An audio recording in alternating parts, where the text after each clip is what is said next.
99 ஆக மாறிய பெங்கல் புயல். வானிலை ஆய்வு மையம் திடீரென இப்படி சொல்வது ஏன்? என்ன காரணம்? பெங்கல் புயலை இந்திய வானிலை ஆய்வு மையம் 99B என்று குறிப்பிடத் தொடங்கியுள்ளது. இதற்கு பின் முக்கியமான சில காரணங்கள் உள்ளன.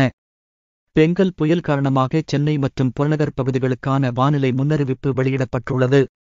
அடுத்த 24 மணி நேரத்திற்கு வானம் மேகமூட்டத்துடன் காணப்படும். கனமழை பெய்யும். நகரின் பல பகுதிகளில் இடி, மின்னலுடன் கூடிய மிதமான மழை பெய்ய வாய்ப்புள்ளது. அதிகபட்ச வெப்பநிலை 31-32 செல்சியஸை ஒட்டியும், குறைந்தபட்ச வெப்பநிலை 25-26 செல்சியஸை ஒட்டியும் இருக்கக்கூடும். அடுத்த 48 மணி நேரத்திற்கு வானம் ஓரளவு மேகமூட்டத்துடன் காணப்படும். நகரின் ஒரு சில பகுதிகளில் இடி, மின்னலுடன் கூடிய லேசானது மிதமான மழை பெய்ய வாய்ப்புள்ளது.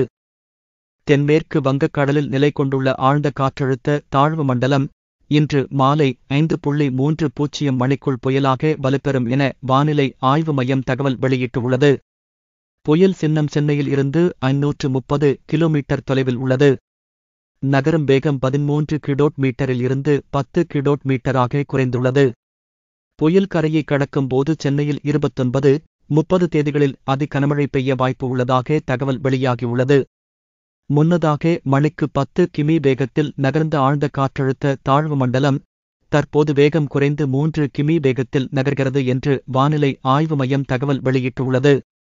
கடலூர் சென்னை இடையே வரும் 30ஆம் தேதி கரையை பெங்கல் புயல் கடக்கும் என்று அறிவிக்கப்பட்டுள்ளது.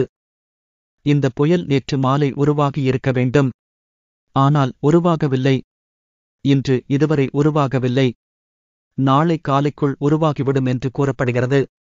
இது புயலாக மாறவில்லை என்பதால் இந்த ஆழ்ந்த காற்றழுத்த தாழ்வு மண்டலத்திற்கு தற்போது குறியீடு வைக்கப்பட்டுள்ளது. அதன்படி பெங்கல் புயலை இந்திய வானிலை ஆய்வு மையம் 99B என்று குறிப்பிடத் தொடங்கியுள்ளது.